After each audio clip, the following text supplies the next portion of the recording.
Aujourd'hui, on a Kofi Master. Kofi, merci beaucoup d'être venu aujourd'hui. On va commencer tout simplement. Est-ce que tu peux te présenter pour ceux qui ne te connaissent pas, qui est Kofi Master, en quelques mots? Ok, bon, moi c'est Kofi Masta. Mon vrai nom c'est Dominique Deyato. Mais tout le monde me connaît sous le nom de Kofi Masta. CEO de l'organisation. C'est un label de musique installé en Côte d'Ivoire. On a commencé aux États-Unis, mais c'est vraiment installé en Côte d'Ivoire. Et mes artistes vraiment connus, je vais dire, c'est Weed Guns et le Sky. Okay. Puis voilà. D'accord. So, qu'est-ce qui t'a donné envie de te lancer dans la musique? On va parler un peu de tes débuts. Est-ce que tu te souviens de peut-être l'inspiration de du déclic, comment c'est venu et comment tout a commencé pour toi? Comment tout a commencé, c'est que moi-même, j'ai commencé en tant qu'artiste, moi-même, en vérité. Oh, wow. Voilà. Je pense qu'à partir de l'âge de 13 ans, 14 ans, j'ai commencé à écrire des textes. En classe, moi, j'ai toujours eu un problème, j'arrivais jamais à suivre en classe. Donc, j'écrivais mes textes en classe et tout ça. Et il y a mon voisin à la maison, là, mon voisin, même celui qui habitait à côté de chez moi, c'est mon meilleur ami même. On a commencé à enregistrer ensemble, voilà, parce que lui aussi, il faisait ses textes et tout, machin. On a fait un groupe de rap ensemble et tout. Au départ, on était 3. Après, c'était juste nous 2. Et bon, c'est de là que ça a commencé. Et puis, je suis arrivé aux États-Unis et j'ai essayé d'en faire une carrière à un moment même. Voilà, parce que arrivé aux États-Unis, les choses sont parties dans un autre sens. Je suis venu d'abord pour l'école à la base, mais au moment où j'étais plus à l'école et tout, ça n'a pas vraiment fonctionné. Et j'ai essayé de prendre une carrière de musique vraiment au sérieux. Voilà. Donc, à la base, c'est moi qui essayais d'être un artiste. Maintenant, ce qui s'est passé, c'est que, en essayant d'être artiste, à la fin, je suis devenu producteur parce que, je me suis rendu compte à un moment que pour réussir dans la musique, il faut avoir des fonds. Voilà, il faut que j'ai de l'argent, tout simplement. Voilà, j'avais pas assez d'argent pour, en vérité, me promouvoir comme il le fallait. Voilà. Et puis, je me suis rendu compte même que, même les gens autour de moi, mes amis et tout ça, en fait, les gens n'ont pas le temps pour l'artiste en galère, on va dire. Voilà. Tu es là, tu nous parles de tes sons, machin, mais toi-même, tu es là, tu n'as rien. C'est pas intéressant, en fait. Oui. Voilà. Les gens n'ont pas trop envie même de se mettre derrière toi. Ils veulent connaître la superstar. Voilà, exactement. Donc, je me suis rendu compte de ça et je me suis dit, OK, moi, vraiment, il me faut de l'argent. Voilà, j'ai besoin d'argent. Mes petits boulots, je travaillais au supermarché en ce temps-là, à Publix. Mon petit travail au supermarché, là, ça peut pas le faire. Donc, j'ai commencé à rentrer dans des business et tout ça, commencé à me chercher vraiment dans la street. Et ça a commencé à marcher. J'ai commencé à faire assez de sous. Mais je me suis rendu compte que le plus je faisais de sous, le moins moi-même je faisais de la musique. C'est-à-dire que le business a commencé à me retirer un peu de l'art et tout ça. J'avais plus le temps d'écrire, j'avais plus le temps d'enregistrer. C'est-à-dire que je peux aller au studio même et carrément chaque 10 minutes on m'appelle en fait. Chaque 10 minutes on m'appelle pour des trucs de business et tout. Donc à un moment je me suis dit bon, tu sais quoi, pourquoi pas produire? Pourquoi pas produire un artiste? Parce que moi-même en essayant d'être un artiste ici à Atlanta, j'ai beaucoup appris justement. Je partais dans des événements de musique tout le temps, je partais dans des conférences. Donc, on peut dire que j'avais tout appris même sur la musique. Et maintenant, j'avais les fonds en plus même pour pouvoir produire. Mais moi-même, je n'avais pas le temps pour me produire. Donc, j'ai décidé, OK, pourquoi pas produire? Et c'est marrant, j'ai commencé avec un artiste américain même. C'est un petit, il s'appelle D1. C'est avec lui que j'ai commencé. Il était vraiment un petit, vraiment talentueux. Hein. On a commencé à faire des sessions studio, machin. Ça n'a même pas duré 3 semaines après. D1 est allé en prison. Et puis, je l'ai plus vu depuis ça, Joe. Et après ça, je me suis dit, bon, tu sais quoi? Faut essayer d'enregistrer encore. Donc, j'ai repris encore un peu et tout. Et dans la foulée, moi, un truc que je faisais, c'est que j'étais en boîte chaque nuit. Je sortais tout le temps parce que je me disais, il faut que je connaisse le plus de personnes, en fait. Voilà. Donc, à force de sortir, la communauté francophone commençait à vraiment me connaître et tout. Et c'est dans ça qu'il y a, un jour, il y a un de mes amis, Warren Cognan. Voilà, lui, on se connaissait et tout, et il savait que, en ce temps-là, j'avais 2 studios d'enregistrement. Un studio en collaboration avec un ingénieur de son, et puis un autre studio que j'avais fait commencer moi-même. Il était au courant de ça. Donc, un jour, il m'a fait signe, il dit, ah, il y a un petit qui vient d'arriver, au States ici, un petit Ivoirien, il s'appelle With Guns. Voilà, il dit, il veut enregistrer et tout ça. Donc, moi, je vais vous mettre en contact, comme t'as un studio et tout ça. Et puis, donc, With Guns, on s'est attrapés, on a commencé à faire du son ensemble et tout ça. Et j'ai vu que le petit était très talentueux. Et je lui ai dit, ah, mon gars, non, de toute façon, toi, tu es fort là, tu sais quoi? Moi, je veux juste te produire. Voilà, on n'a pas besoin de faire des sons ensemble, tout ça. Moi, je vais juste te produire. Voilà. Et c'est là que ma carrière de producteur a commencé. Voilà. Yeah, well, très bien, parce que là, tu nous amènes à la prochaine question qui était, quand est-ce que tu as déterminé le moment clé, quand est-ce que tu as vu que, OK, là, ma carrière était sur le point de vraiment prendre une autre tournure, un autre développement avec le nouveau talent que tu avais acquis? So, en tout cas, après, peut-être même, je vais dire, la première session studio que j'ai fait avec With Guns, j'ai été dans tellement de studios d'enregistrement avec plein d'artistes. Bon, on est aux États-Unis ici, donc ça a toujours été avec des artistes américains, tout ça. C'est le milieu underground, vous voyez. Donc, tu rencontres plein d'artistes et tout ça, et je fais une session avec With Guns, je dis, mais attends, lui, il est différent de tous les personnes avec qui j'ai été au studio. Oui. C'est-à-dire que rapidement, j'ai vu que, OK, lui, en fait, c'est vraiment un artiste. Nous, on veut être artiste, mais on essaie de devenir artiste. Lui, là, il a ça déjà dans le sang. Naturellement. Non. C'est bizarre ce que je voyais là. Donc, le truc, c'était, je me suis dit, mais attends. Puis au départ, comme je vous dis, quand il m'a fait signe là, c'était en mode, on fait des sons ensemble. On a fait 2 sons ensemble et tout ça. J'ai dit, non, petit, faut laisser faire son ensemble là. Ce que moi, je te propose, parce que je me suis rappelé, moi, un truc qui me fatiguait quand j'étais artiste, entre guillemets, c'est que j'étais toujours inquiet par rapport à l'argent. Oui. Bon, comment trouver l'argent pour aller au studio? Ensuite, tu arrives au studio, tu as fini de faire ça. Comment trouver l'argent pour essayer de faire un clip? Tout ça, c'est des soucis, en fait. Et je suis en train de chercher comment je vais faire mon petit travail, qui va m'aider. Une personne, un jour, va t'aider, mais après, il te laisse au milieu. J'ai pensé à tout ça, je dis, petit, moi, ce que je te propose, il faut chanter et ne t'inquiète pas pour tout le reste. Moi, je m'occupe de tout le reste. Tout ce que je veux, là, on va au studio, tu enregistres. C'est tout ce que tu as fait. À chaque fois que tu as besoin d'enregistrer, fais-moi signe, moi, je suis prêt.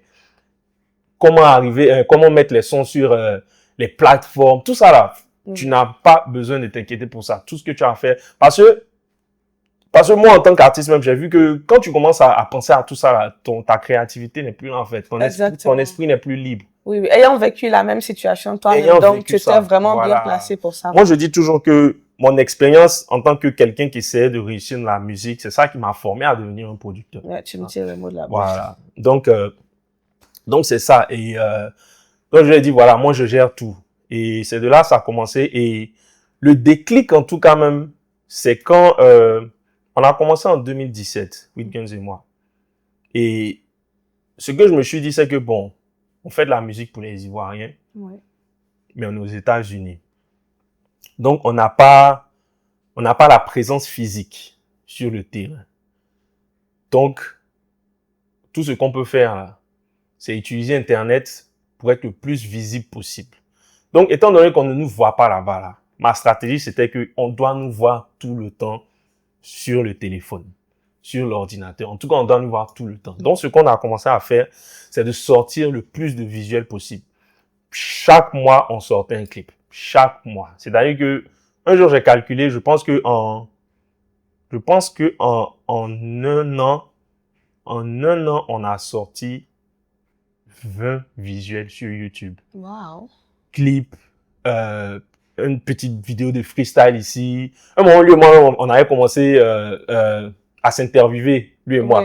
Voilà, on avait commencé un truc là. Lui, son vrai nom, c'est Salim. Moi, c'est Masta. Donc, on avait commencé un truc. Si vous cherchez sur YouTube, Salim Masta, c'est comme ça on appelait ça. On a fait peut-être 3 épisodes. Voilà, je place la caméra. on s'interviewe. Oui. Voilà, c'est qu'on se débrouille pour juste avoir du visuel tout le temps, être dans le visage des gens tout le temps, en fait. Exactement. Et on est là. Moi, un truc que j'ai remarqué, c'est que à chaque fois qu'on sort un clip, le nombre d'abonnés sur YouTube augmente un peu. Le nombre de followers sur Instagram augmente un peu. Le nombre de likes sur Facebook augmente un peu. Chaque sortie qu'on fait. Donc, je me suis dit, OK, on doit bombarder, on doit sortir tout le temps. Parce que c'est un effet boule de neige, en fait. Le truc ne fait que ça grandit. Même si c'est juste un peu, mais ça grandit à chaque fois. Donc, c'est ce qu'on a fait. On a fait ça. Et nous, on est là, on se rend pas compte de ce qu'on a été créé en Côte d'Ivoire là-bas. Hein. Nous, on est ici, on fait nos trucs. Les chiffres montrent un peu, c'est tout. On a commencé en 2017. 2018, With Guns va en grandes vacances en Côte d'Ivoire. Et on l'invite à prester une première prestation là. C'était à l'Ardoise, on peut jamais oublier ça. C'était une kermesse. With Guns arrive à l'Ardoise et c'est la folie. C'est la folie. On m'envoie les vidéos. Moi, j'étais pas rentré. Voilà, moi, j'étais mes problèmes de gang ici, on va dire. Je pouvais même pas quitter le pays. Oh oui. Voilà, j'avais pas le droit de quitter le pays même. Voilà. Donc, je regarde, on m'envoie les vidéos, c'est la folie là-bas. Je dis, mais attends, qu'est-ce qui se passe? J'ai dit, c'est que dit la folie là? Je suis pas en train d'exagérer. Les enfants sont tous criés partout. Oui, guys, oui, ça court partout. Tout le monde veut sauter sur scène avec lui. C'est un gros cafouillage, mais on n'arrive pas à croire. Et le petit commence à presser et tous les enfants là connaissent les sons par cœur. Les enfants sont partout en train de crier et tout ça. Et on met la musique et ils connaissent tous les mots par cœur. C'est que chaque son que With Guns ont été pressé, tous les enfants connaissent. Donc, je regarde ça d'ici et je dis, mais regarde ce qu'on a créé. Regarde ce qu'on a créé, mais en fait, c'est tellement beau de commencer quelque chose de nulle part et puis avoir ce genre de résultat. Oui. Donc, voilà quoi. C'était vraiment là que j'ai vu que, OK, là, c'est une vraie carrière de production, je pense, qui vient de commencer. Voilà. Ouais, ça, j'imagine déjà l'effet et tu avais déjà une vision dès le départ quand tu commençais.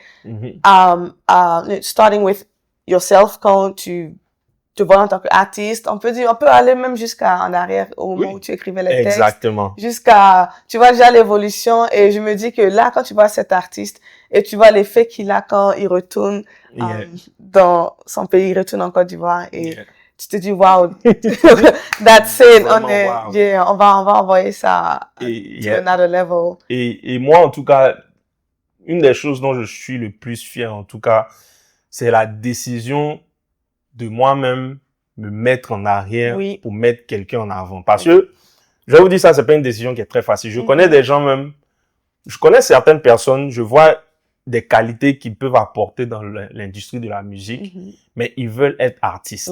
Et jusqu'à présent, ça ne marche pas pour eux. Et ils sont en train de vieillir même dedans. Je connais certaines personnes comme ça. Parce que tu n'arrives pas à laisser... Mais moi-même, quand j'ai commencé à produire, il y a trop de gens qui ont comme ça, me disent, ah, mais Kofi, toi...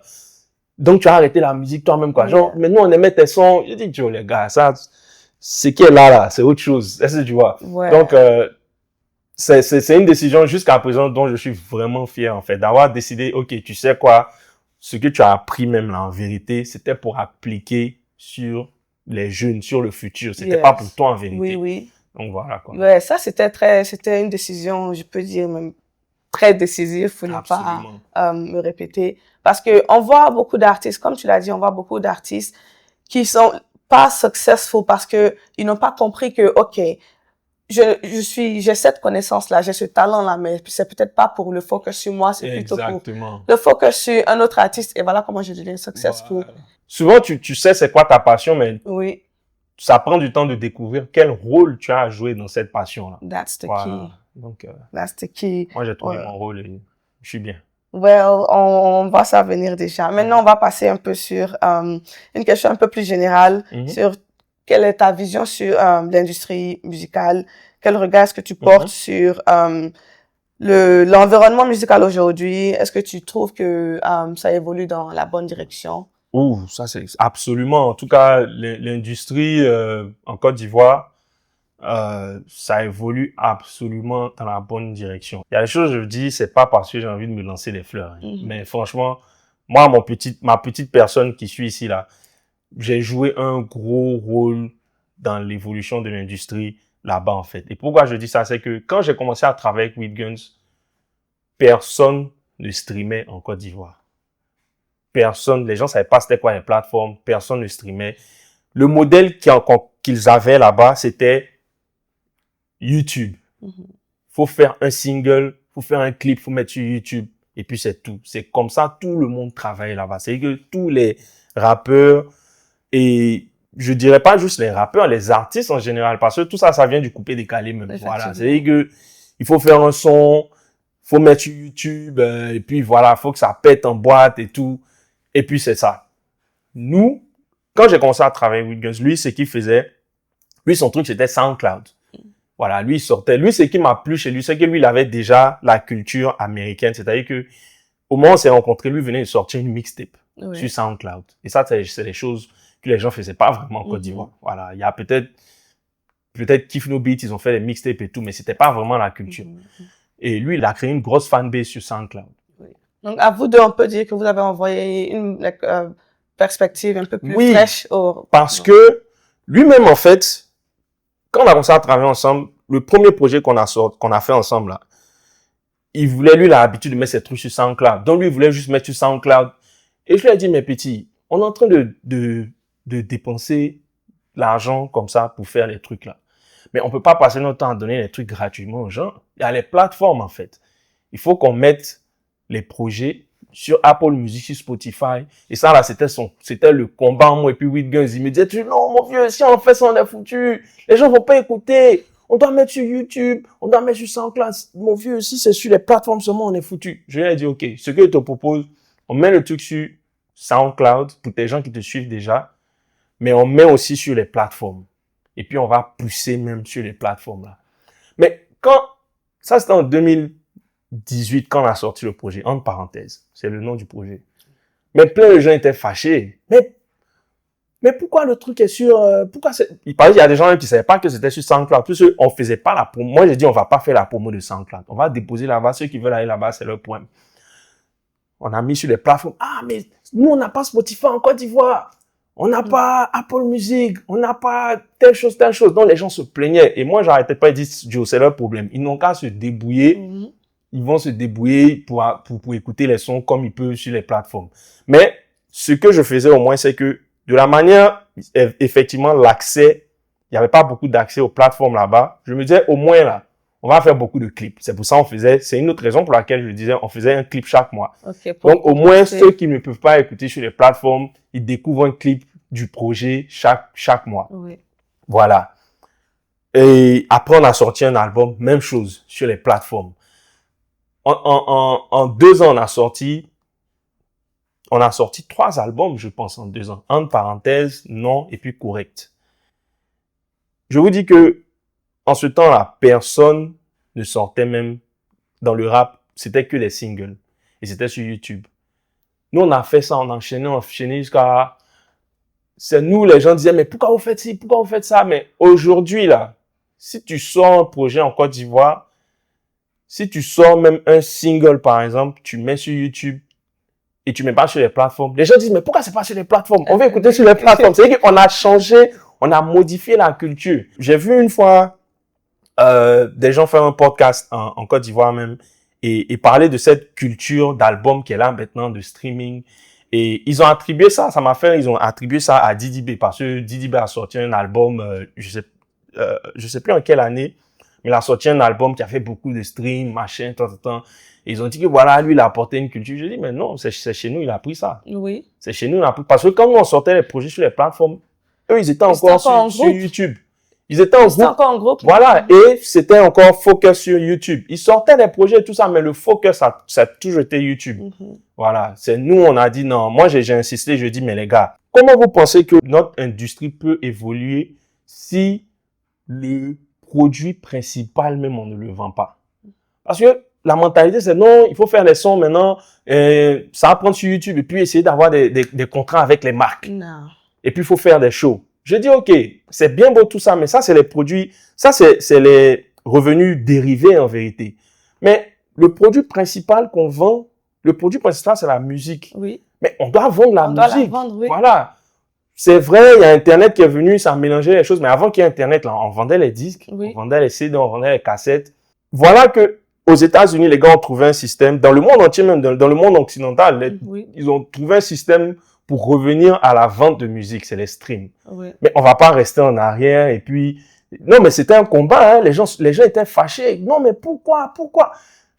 Je dis, mais c'est logique. À un moment, il faut se rendre compte qu'on va pas avancer si la musique ne vend pas, en fait. Exactement. Voilà. Donc là, on est parti dans la bonne direction parce que maintenant, ça stream et tout. On n'est pas exactement où on doit être pour l'instant encore parce que il y a plein de choses que j'aime pas.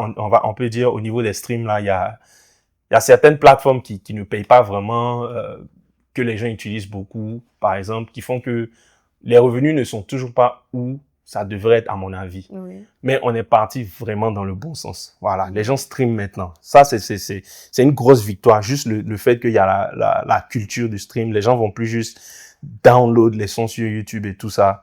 Voilà. Donc, juste regarder ça. Je vois que maintenant, tu as les DDP Imra qui font des dizaines de millions de streams.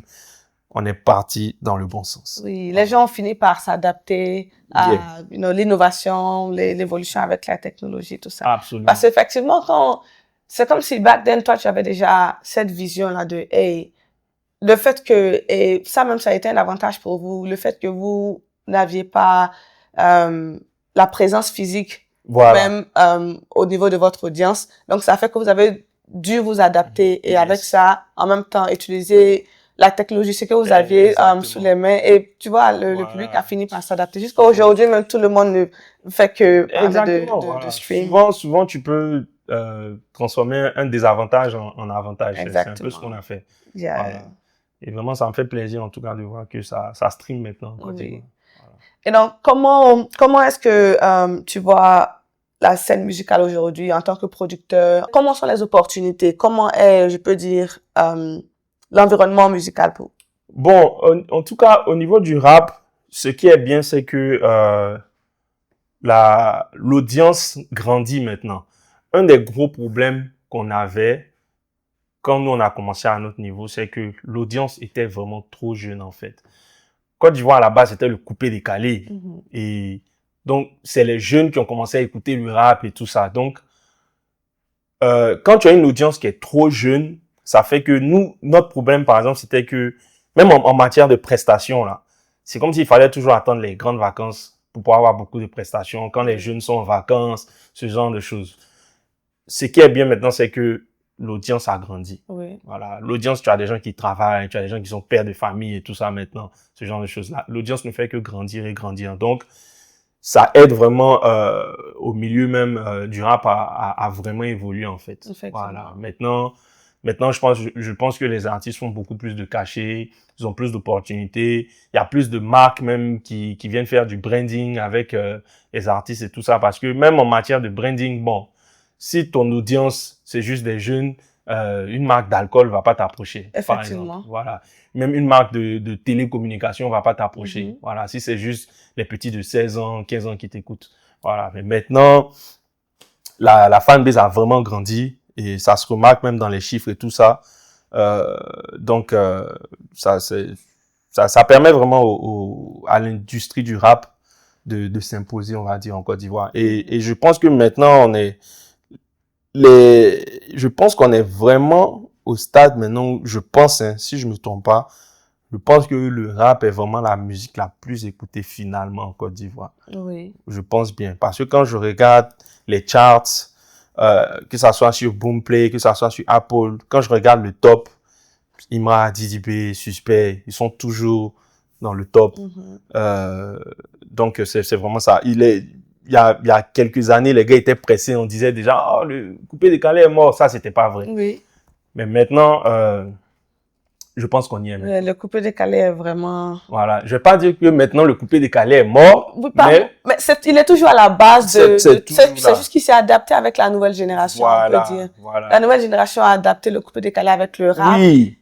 Moi, en fait, un moment, ce que j'avais pas aimé, c'est que, comment tout ça s'est passé, c'est que, au départ même, il y a des gens qui aiment critiquer DDP, Kif No Beat et tout ça, et dire que oui, eux, ils font trop de coupé décalé rap et tout ça, mais au contraire, eux, s'ils n'avaient pas fait ça, le rap ne serait pas où ça est en ce moment. Voilà, parce que le coupé-décalé, c'est ça que les gens écoutaient même à fond. Et eux, le fait qu'ils ont commencé à rapper sur des beats coupé-décalé, ça a obligé les gens à écouter un peu de rap à travers ce coupé-décalé rap que les gens faisaient.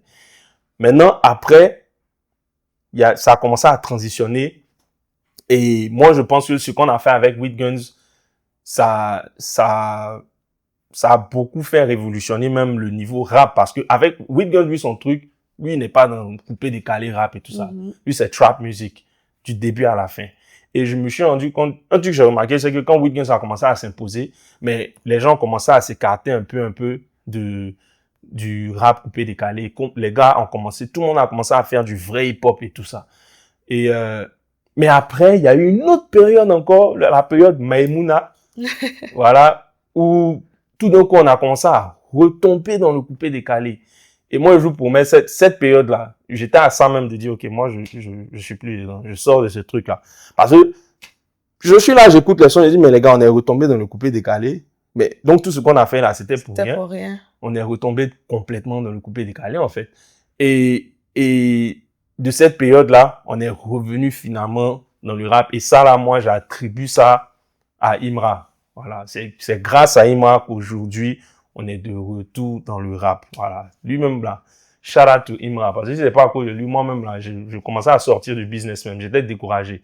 Voilà. Mais là, on est revenu. Et moi, c'était ça, mon problème. On peut pas être dans une période où, en vérité, tu as des gars qui s'habillent comme des rappeurs, mais en vérité, ils sont en train de faire du coupé-décalé. Et puis, on va dire que le coupé-décalé est mort. Mais ça même, c'est disrespect. Le coupé-décalé. Vous êtes en train de faire le coupé-décalé ou le coupé-décalé est mort. Voilà. Mais là, maintenant, là, on est vraiment dans le rap. Voilà. Donc, je pense qu'il y a eu une longue période de transition. C'est monté, c'est descendu et tout ça. Mais là, on est où il faut. Well, on va dire encore shout to Imra parce que on n'aurait pas voulu perdre un grand talent comme Kofi Masta. Tu nous as remotivé. Tu nous as fait découvrir With Guns. So, vraiment, on espère que ça va continuer. Non, il a remotivé tout le monde. C'est super. Ouais. Maintenant, donc tout ça que tu as dit, on entend beaucoup que le rap ivoire, est en train de vraiment s'installer, prendre racine avec cette nouvelle génération en Côte d'Ivoire. La vision que tu avais eu au départ, qui, on peut dire quelques années avant que tout ça n'arrive, tu avais déjà une vision. Là, qu'est-ce que tu penses du futur? Globaliser un peu plus le rap ivoire. Si vous êtes en train de vous enraciner avec votre audience en Côte d'Ivoire. Je pense que le futur proche, c'est l'Afrique francophone d'abord. Et après ça, c'est la francophonie au total même. Voilà, le futur proche, c'est l'Afrique francophone. Je pense que le rap ivoire a le potentiel de s'imposer complètement dans toute l'Afrique francophone. Et je pense qu'il y a peut-être même que ça s'est déjà imposé même en vérité. Voilà, ça a ce potentiel-là. Moi, pour moi, je veux pas mettre une limite sur notre musique, mais à la fin de la journée, le langage, ça va toujours être assez important. Et le fait que on parle français, comme je dis, je veux pas imposer une limite, mais je ne vois pas le rap ivoirien ou bien même la musique francophone s'imposer dans le monde entier. Pas comme les Niger qui, eux, ils ont eu cet avantage-là. Même si c'est broken English. Même si c'est broken. Le fait que tu peux avoir quelques mots dedans. Voilà. Au moins, il y a quelques mots ici et là, machin. Voilà. Et donc, je ne pense pas, mais j'espère que je me trompe. Voilà. J'espère même que je me trompe, mais dans ma tête, en tout cas, étant donné que c'est français, voilà, le maximum potentiel, c'est la francophonie. Oui. Ce qui n'est pas une mauvaise chose du tout, hein. Je pense pas que Fally Ipupa a une mauvaise vie en ce moment, hein. Non. Voilà. Je pense pas que Fally Ipupa est entré et se dit, mais, comment je vais faire des sons en anglais? Comment je vais faire... Voilà. Et c'est toujours assez international, en vérité.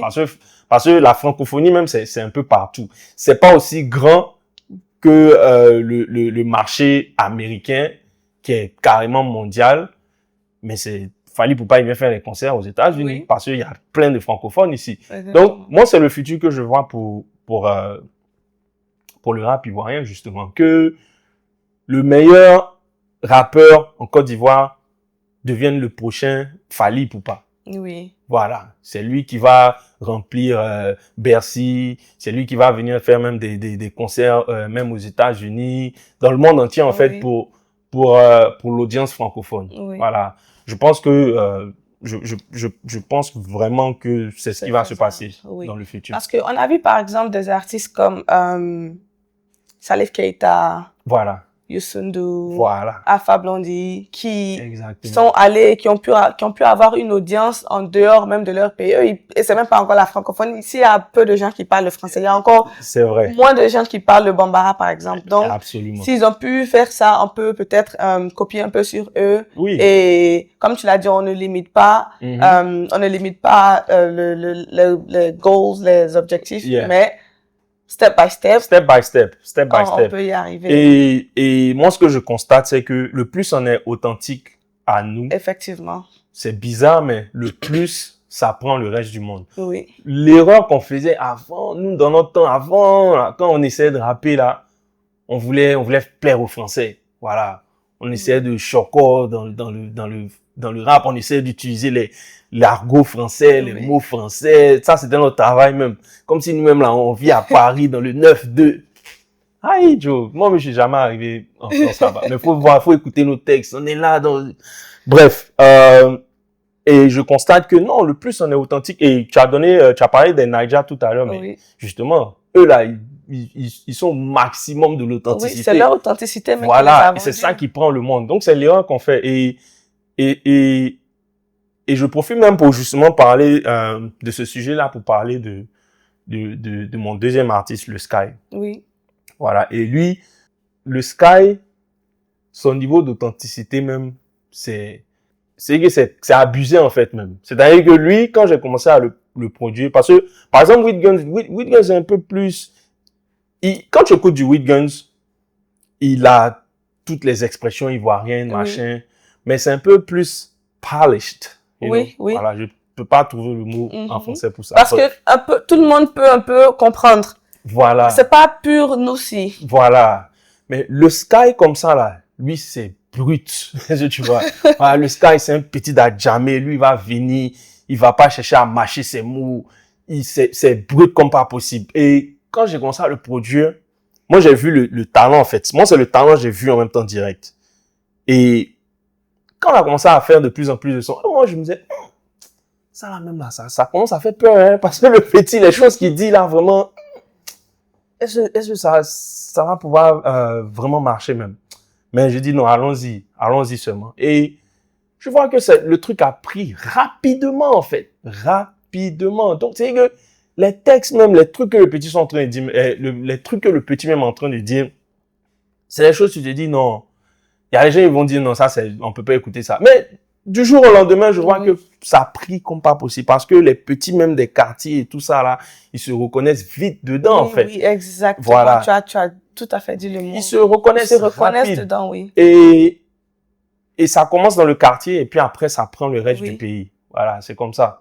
C'est comme ça quoi. Donc c'est juste une affaire d'authenticité. Hein, voilà. Exactement. Moi, si je veux donner un conseil à tout rappeur, faut être authentique. Faut que dans ton quartier, tout le monde puisse se reconnaître dans ta musique. Oui.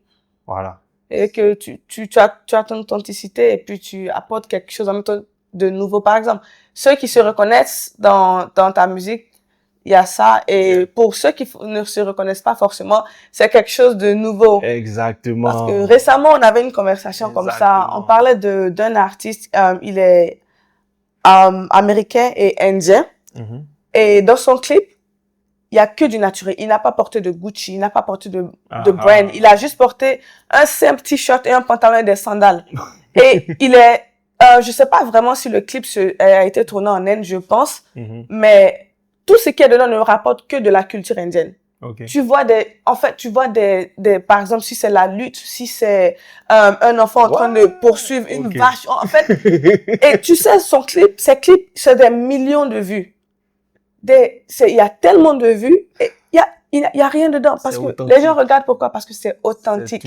C'est tout. So, vraiment, pour en revenir à ça, Mhm. comme tu l'as dit, ce qui fait qu'aujourd'hui, les artistes, le rap ivoire, les artistes ivoiriens sont en train de se développer, c'est Exactement. qu'ils retournent à cette Voilà. authenticité-là, pour ma part, et c'est ça qui va vraiment les aider à Exactement. exploser un peu C'est plus. une des raisons pour lesquelles, en tout cas, clairement, le rap ivoirien est en train de se propulser. Ça, c'est sûr. Et à ton avis, quel rôle tu vois que les plateformes et les producteurs peuvent jouer pour amener le rap ivoire à son next peak, on va dire? Moi, en tout cas, et je vais revenir un peu sur ce que j'avais dit auparavant. Ma philosophie est vraiment simple. Le produit de base doit se vendre. Moi, pendant que j'étais là-bas, dans mes 2 ans là, c'est vrai, maintenant ça stream plus, mais j'ai toujours pas l'impression que les gens sont, que ça soit les labels, que ça soit les producteurs, j'ai toujours pas l'impression que les gens sont focus sur cette philosophie de base, c'est-à-dire que le produit va vendre. Les gens sont beaucoup encore focus sur les choses, sur, comment on dit ça, les contrats avec les marques. Voilà, les labels même là, moi, c'est l'impression que j'ai. Ils sont vraiment concentrés sur ça, en fait. Focus sur ce truc-là. Et moi, je pense que non, en fait. Le combat que tous les producteurs, toutes les maisons de disques, toutes les institutions qui sont concernées dans la musique en Côte d'Ivoire, normalement, le combat de tout le monde là, ça devrait être, les gars, la musique doit vendre. Oui. Un point, un trait. Un truc qui fait que beaucoup de gens stream en Côte d'Ivoire, par exemple, là, c'est l'arrivée de Boomplay. Boomplay, c'est une plateforme chinoise. Ils se sont installés en Côte d'Ivoire même et tout. Et Boomplay, ce qu'ils font, ils font ce qu'on appelle du freemium. C'est-à-dire que tu crées ton compte et t'as pas besoin de payer, tu peux écouter la musique, tu peux écouter tout ce que tu veux, mais il y a de la publicité, tout simplement. Voilà, chaque peut-être 2-3 sons que tu écoutes, il y a plein de publicité et tout ça. C'est bien beau, ça permet aux gens d'avoir accès à la musique, de s'habituer au streaming et tout. Le problème avec ça, moi je produis des artistes, je vois les chiffres moi-même, je vois les streams et l'argent qui rentre. Je vois combien d'argent rentre sur Apple Music, je vois combien d'argent rentre sur Spotify, je vois combien d'argent rentre sur Boomplay. La proportion stream revenu sur Boomplay est tellement faible, en fait. Wow. C'est peu. C'est-à-dire que tu fais 1 million de streams, mais l'argent qui rentre même là, c'est rien de bon, en fait. Désolé, quoi. Je veux pas dire Boomplay. C'est bien qu'ils habituent au moins les gens à streamer, tout ça, mais, et moi, c'est ça mon problème, parce que je me dis, mais, moi, je connais mes frères ivoiriens. Si tu nous as habitués à ne pas payer, on veut plus payer. Nous, on va pas payer. Et je pense que eux, leur mentalité, c'était, OK, on va habituer les gens à streamer d'abord, et puis après, maintenant, on va commencer à faire peut-être les trucs où on peut payer, tout ça. Mais les gens vont toujours se dire, oh, mais ça fait quoi si j'écoute un peu de publicité et puis je paye pas? Moi, je suis radical à ce niveau-là. Oui. Moi, je suis radical. Je dis, les gars, il faut couper tout ça, là. Il faut faire un truc, c'est payant. Tu viens avec un standard. Et quand tu mets la barre haute, les gens vont finir par monter. Il faut que ça soit payant. Moi, c'est ce que je dis. Et à chaque fois que je parle de ça, on me dit, bon, mais Kofi, il faut te rendre compte que chez nous, là-bas, les gens n'ont pas de carte bancaire et tout ça, machin. Et c'est vrai. Il n'y a pas de problème. Ils n'ont pas de compte bancaire. C'est pas tout le monde qui a un compte bancaire comme aux États-Unis. Si tout le monde, à partir de 16 ans, tu as déjà ton compte. Donc, les gens n'ont pas de carte. Comment faire pour aller s'abonner à tel plan et tout ça? Pour moi, ce qui doit arriver, c'est que il faut juste adapter. Il faut juste qu'on trouve un moyen pour les plateformes de musique en Côte d'Ivoire de s'adapter au modèle de paiement qu'on a. Il y a un truc qu'on a Wave, par exemple, en Côte d'Ivoire. Tout le monde utilise Wave. Oui. Je suis allé dernièrement là, c'était incroyable. Oui. Tout le monde utilise Wave. Tu payes ton taxi avec Wave. Oui. Tu peux aller acheter à Loko même un Wave. Donc, je dis, mais, dans ce cas-là, il faut trouver, bon, moi, je connais personne à Wave.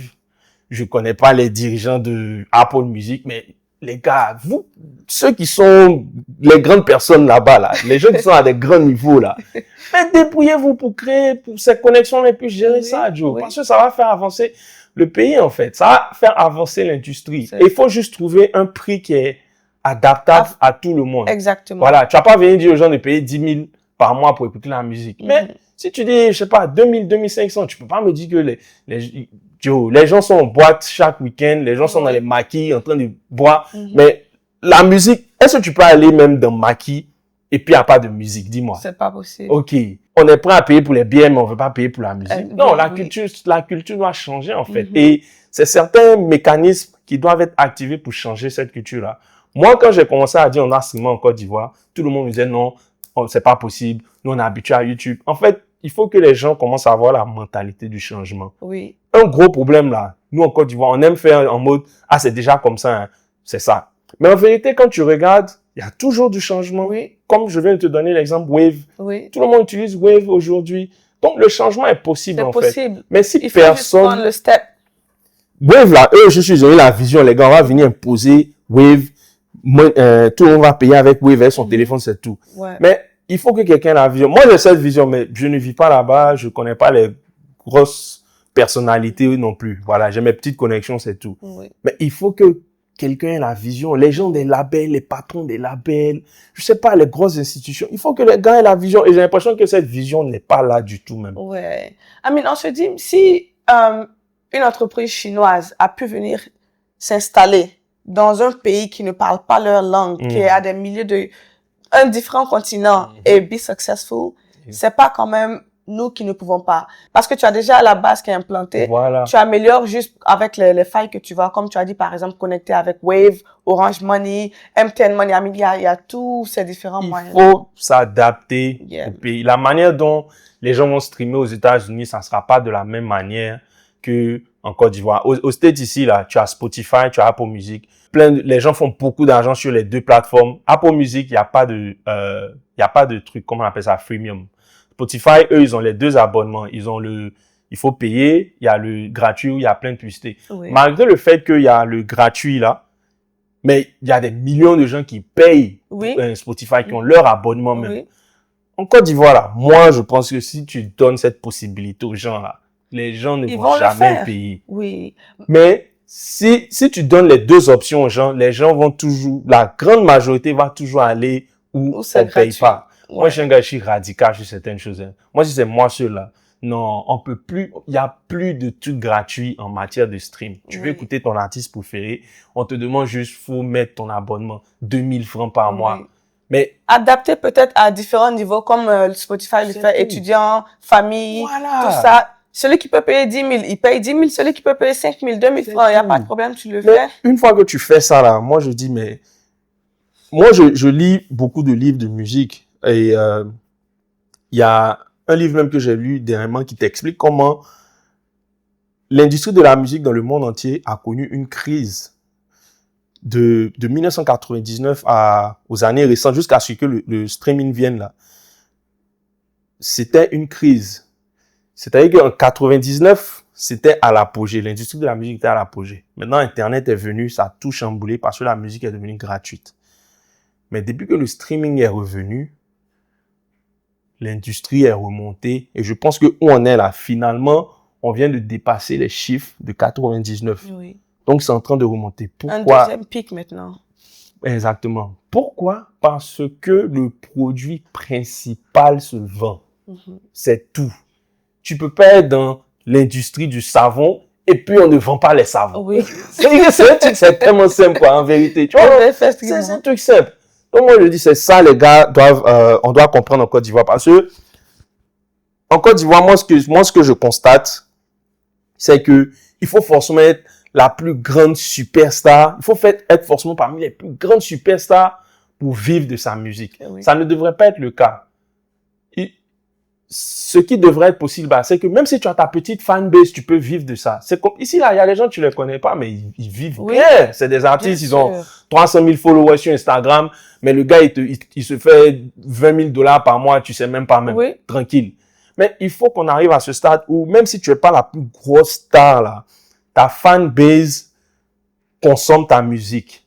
Ils achètent ta musique et tu arrives à vivre de ça. Parce que le problème qu'on a chez nous, c'est qu'on regarde les Didi et les Imra et puis on dit, oh, ok, ça, la musique marche en Côte d'Ivoire maintenant. Non, mais faut pas regarder les plus grosses stars. Il faut qu'on soit à un niveau où le gars même qui a une bonne fanbase. Oui. Quand je dis une bonne fanbase, c'est pas parce que ta maman et puis ton papa t'écoutent qu'on va considérer que tu as une fanbase. Un gars qui a une bonne fanbase, qui a des milliers de personnes qui l'écoutent par mois sur ses plateformes, mais il fait du revenu. Oui. Mais un truc que les gars vont pas te dire, c'est que la plupart des artistes là-bas ne vivent pas de leur musique. Mais c'est normal si on rend tout gratuit. Si le produit La ne se qualité vend pas, vient à un prix. Donc, Voilà. il faut pouvoir quand même... tu peux pas juste compter sur les shows, sur les concerts, et puis hopefully une marque va t'approcher. Déjà même, une fois que tu as dans ta tête comment je vais faire pour attirer les marques là, tu changes ta perdu musique. quelque chose, oui. Tu changes même ta musique parce que tu n'essaies plus de plaire à tes auditeurs, tu essaies de plaire à des marques. Oui. Ça ne devrait pas être le cas. Les marques là, à la fin de la journée, eux ils regardent tes chiffres. Mais lui là, attends, il y a 10 000 personnes qui l'écoutent par mois sur Spotify, mais si on fait un contrat avec lui, on peut avoir un pourcentage de ces 10 000 personnes en tant que client. Eux, c'est tout ce qu'ils regardent. Ils sont pas censés regarder, ok, lui là, ok, il ne curse pas dans sa musique, il fait des sons, les enfants peuvent écouter, on peut jouer partout. Ils sont pas censés regarder ça. Ils sont pas censés regarder, oh, lui, il s'habille bien, il fait ci. Non! Et ça, c'est le truc qu'on nous vend là-bas. Nous, on dit, faut bien t'habiller, faut être comme ci, faut être comme ça pour que les marques t'approchent. Les marques s'en foutent de ça. Les marques, là, eux, ils regardent tes chiffres. Mais le gars, à chaque fois qu'il sort un clip sur YouTube, il a des millions de vues. Mais on peut l'approcher. Aujourd'hui, Imra qui est là, il fait pas de la musique pour les parents. Il fait pas de la musique pour les enfants de 3 ans. Lui, sa musique, c'est cru. Oui, il fait... Ouais, effectivement. Et Mais il là, a des tu vois contrats que avec les marques aujourd'hui, non? Est-ce qu'ils sont les dit, chiffres non, rentrent lui, autrement. il fait trop de la musique de la rue. C'est pas leur problème. C'est l'argent qu'ils sont venus faire. Vous voyez? Mais, c'est quoi? À la fin, c'est juste que il a une audience qui l'écoute tout le temps. C'est ce qu'il regarde. Et ça peut générer des fonds. Donc, à la fin, là, comme je dis, le plus important, il faut pas passer notre temps à regarder les plus grosses stars pour penser que l'industrie marche maintenant en Côte d'Ivoire. Non! Il faut que tout artiste qui a une bonne fanbase puisse vivre de sa musique. C'est là on peut dire que, ok, là, on a vraiment une industrie, en fait. Voilà. Ouais, ça, effectivement, il faut voir un peu aussi les entry-level, ceux qui sont aussi au milieu, comme tu l'as dit, pas forcément les grandes stars qu'on voit partout. Well, Kofi Master, on tend vers la fin de notre petite discussion ici, Get to Know You. On va se focaliser un peu plus sur toi vers cette fin-là. Qu'est-ce qui occupe tes temps ces temps-ci? As-tu un projet sur lequel tu bosses? Est-ce que tu peux nous donner un teaser s'il y a quelque chose qui se prépare dans les coulisses? Oui, bon, comme je vous ai dit, le Sky, c'est l'artiste avec lequel je pose vraiment en ce moment. Whitguns, j'ai commencé avec Whitguns, on a fait plein de belles choses. Il a assez mûri, on va dire, et il fait ses trucs un peu lui-même et tout ça. Et puis, on a signé ensemble avec Sony et tout, donc il a déjà sa team et tout ça, donc il fait son truc. Voilà. Donc, c'est surtout sur le Sky que je suis concentré. Le Sky, on travaille ensemble avec Serge Beno maintenant, et sur le Sky, et il y a des choses qui arrivent. On vient de faire le Palais de la Culture, c'était bien. Et il y a un projet qui arrive. Avec le Sky, il y a toujours quelque chose. Oui. Parce que le gars, il enregistre chaque jour. Pratiquement chaque jour, il m'envoie 3-4 sons, il n'arrête pas d'enregistrer. Donc, on a des projets qui arrivent. Je vais pas trop en dire, mais il y a des choses qui arrivent. Et moi, je veux vraiment imposer l'organisation, mon label, en Côte d'Ivoire, en fait. Et je suis en train d'essayer de trouver la formule pour bien imposer ça. Je trouve qu'il y a, on peut aller à un plus gros niveau. Voilà. On est encore un peu dans l'underground, même si on fait des grosses choses, le palais, tout ça, mais je pense que, l'organisation peut faire beaucoup plus de choses. Et, c'est sur ça que je travaille. Un truc que moi j'aime pas faire, c'est dévoiler mes plans. Je préfère que les gens voient les résultats. Oui. Voilà. Mais en tout cas, voilà, l'organisation, ça revient en force. Okay, voilà. C'est tout ce que j'ai à dire. On n'est pas surpris parce que tu nous as prouvé jusque-là, depuis lors jusqu'à maintenant, que tu es un visionnaire. Donc, on sait que il y a toujours quelque chose de impactful. Désolée de ne pas trouver le terme, mais il y a quelque chose d'impactful que tu nous prépares. So, avec tes numbers que tu as déjà fait avec les autres, de ton Oui. expérience en tout cas. On n'a pas de doute sur ça. Et donc, pour clore un peu, on va dire, quel message aimerais-tu envoyer aux jeunes talents qui veulent se lancer aujourd'hui? Tu as mentionné plutôt qu'il ne faut pas juste regarder those who made it. Il ne faut pas juste regarder ceux qui s'en sont sortis. Il faut aussi regarder ceux qui entrent maintenant dans l'industrie et comment essayer de développer aussi ces talents-là parce que il y a vraiment beaucoup de talents dans la jeunesse ivoirienne. Moi, le conseil que je donne toujours aux jeunes artistes, il faut faire tout ce que tu peux avec ce que tu as en ce moment. Tu as beaucoup d'artistes. Moi-même, il y a plein de petits qui m'envoient des messages. Ouais, le master, voici, il faut me produire. Il faut laisser ça. Il faut faire tout ce que tu peux avec ce que tu as en ce moment. Fais signe à ton ami qui a un bon téléphone, demande-lui de te filmer, débrouille-toi pour faire tes montages. C'est-à-dire que ne cherche pas quelle est la grande personne, bien le label, bien machin qui va venir t'aider. Non. Fais tout ce que tu peux avec ce que tu as. Je donne toujours le Sky en exemple. Moi, ce qui m'a fait vouloir travailler avec le Sky dès que j'ai vu ces petits clips sur YouTube là. J'ai vu un petit qui est en train de se débrouiller avec ce qu'il a en fait. Et ça m'a fasciné en fait. Voilà. Un vieux iPhone, on est quelque part à jammer là-bas, on filme, et puis on s'en fait un montage, et puis on dépose. Voilà. À partir de là, j'ai pu voir le talent brut en même temps, et je me suis dit, mais attends, quelqu'un qui sait se débrouiller comme ça, si tu viens l'aider, ça ne peut faire que péter, tu vois. En tant que t'as des gars, ils se disent, oh, moi je suis fort, pourquoi? Moi je suis fort, mais pourquoi c'est lui-là qui perce? Pourquoi c'est lui on connaît? Mais tu dis tu es fort, mais tu fais quoi? Tu fais quoi? Tu as écrit tes textes, tu as rappé devant tes amis, c'est fini. Non. Débrouille-toi avec ce que tu as. Débrouille-toi avec ce que tu as. C'est ça qui va attirer les gens vers toi. C'est pas à toi d'aller vers les gens. C'est fais ce que tu as à faire de ton niveau. Ça va attirer demain les gens vers toi. Sois authentique. N'essaie pas de te faire passer pour qui tu n'es pas. Voilà. Ça, c'est un truc. Moi, aujourd'hui, c'est un truc sur lequel je suis super catégorique. Je ne peux pas travailler avec un artiste qui n'est pas, une fois que tu allumes la caméra, il n'est pas qui il est dans la vraie vie. Une fois qu'il commence à écrire, il n'est pas qui il est dans la vraie vie. Je ne peux pas travailler avec un petit, je sais pas, ses parents ont l'argent et puis il est en train de rapper pour dire que lui, il est gang, ce genre de choses, par exemple.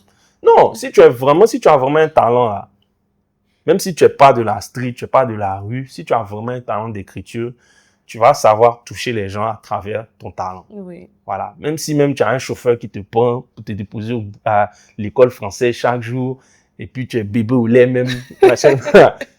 Si tu sais parler de ça d'une manière... Ça viendra naturellement en fait. Voilà. Donc, n'essaie pas de te faire passer pour une autre personne. Ça, c'est un truc que je déteste. Voilà. Donc, débrouille-toi avec ce que tu as. Sois authentique. Je pense que c'est les deux choses-là, c'est tout. Voilà. C'est tout ce qu'il faut faire.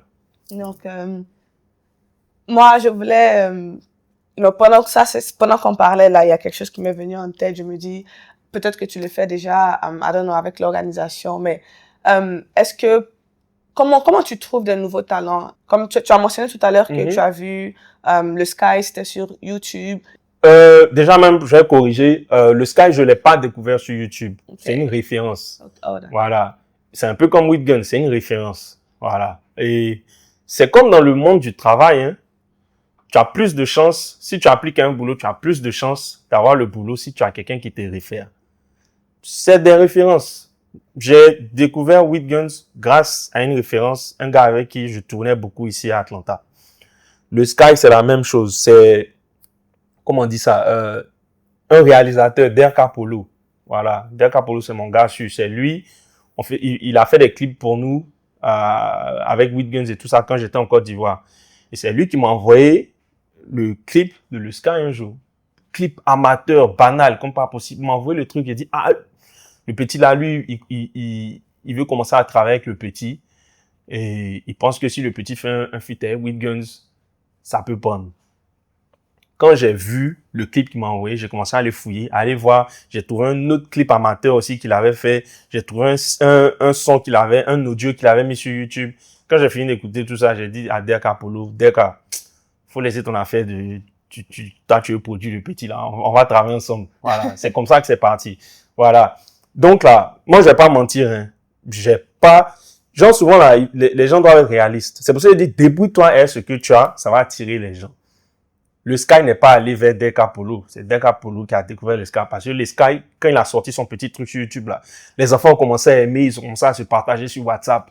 Ils coupaient les parties du clip et ils se partageaient sur WhatsApp. Voilà. Et Derka Polo a vu ça, il est venu vers moi. Bon, il faut se rendre compte qu'un producteur là, dans la vraie vie, un producteur n'a pas le temps de s'asseoir et puis chercher le prochain talent. On n'a pas le temps, c'est pas possible. Mais tu as déjà en train de produire les gens avec qui tu travailles. Et puis, il y a plein de choses administratives à faire. Il y a plein de networking à faire. Il y a trop de choses à faire. Voilà, on a tous nos vraies vies. Découvrir un talent, là, c'est jamais moi, je suis en train de m'asseoir et puis j'écoute les sons et puis je fouille, ou bien je fouille sur Instagram, machin, quoi. Non, c'est toujours des références. À la fin de la journée, c'est toujours des références. Et on me fait plusieurs références. J'ai 2 autres artistes que j'avais signés, LM et puis Flomax. Mais ça n'a pas marché avec eux et on s'est laissé comme ça. Mais eux aussi, c'était des références de mes artistes même. LM, c'est Whitguns qui m'a fait connaître. Flomax, c'est le Sky. Mais eux, par exemple, et ça, c'est une leçon que j'ai prise, c'est des R&B singers. Et j'ai fait tout avec eux, ça n'a jamais marché. Et je me suis rendu compte, moi, je suis un hip-hop producer, I'm not R&B. Voilà. Moi, c'est rap, en fait. Et depuis que je suis petit, c'est ce que j'écoute. J'ai jamais été un gars de R&B. Bon, une fois en passant à la radio. Mais pour dire, moi, je vais prendre un R&B album et puis écouter Bamassef, j'ai jamais fait ça de ma vie. Donc c'est le rap que je connais en fait. Donc c'était une leçon pour moi. Mais bref, ça c'est une parenthèse. Mais voilà quoi. Dans le vrai monde, c'est toujours des références en vérité. Voilà. C'est comme ça que les gens se font découvrir à travers des références. Donc si tu veux te faire voir par Kofi, make sure tu restes authentique, tu fais avec les moyens que tu as et surtout tu travailles. Tu dois mettre les efforts parce que c'est ce qui fait que quelqu'un va te repérer et ça peut partir de là. Il faut travailler. Quel que soit ce que tu fais dans la vie à la fin de la journée, il faut travailler. Le talent, peu importe à la fin de la journée en vérité. Voilà, l'artiste le plus talentueux du monde n'aura jamais les mêmes résultats que celui qui bosse le plus. Oui. Voilà, ceux qui font mal aujourd'hui en Côte d'Ivoire, là, je pense pas que c'est les plus talentueux dans le rap là, mais c'est les plus gros bosseurs. C'est les plus gros bosseurs. C'est de ça qu'il s'agit à la fin de la journée. Voilà. Well, merci beaucoup, Kofi. Ça a été un plaisir de t'avoir. Merci pour le temps et pour tous ces bons conseils. Merci pour l'invitation. On te souhaite le meilleur avenir et on s'attend à ce que ce soit le cas. Okay. Et we can't wait jusqu'à ce que l'organisation prenne aussi ses racines en Côte d'Ivoire parce que on sait que tu peux envoyer le rap ivoire encore plus loin. Absolument. Absolument. Merci.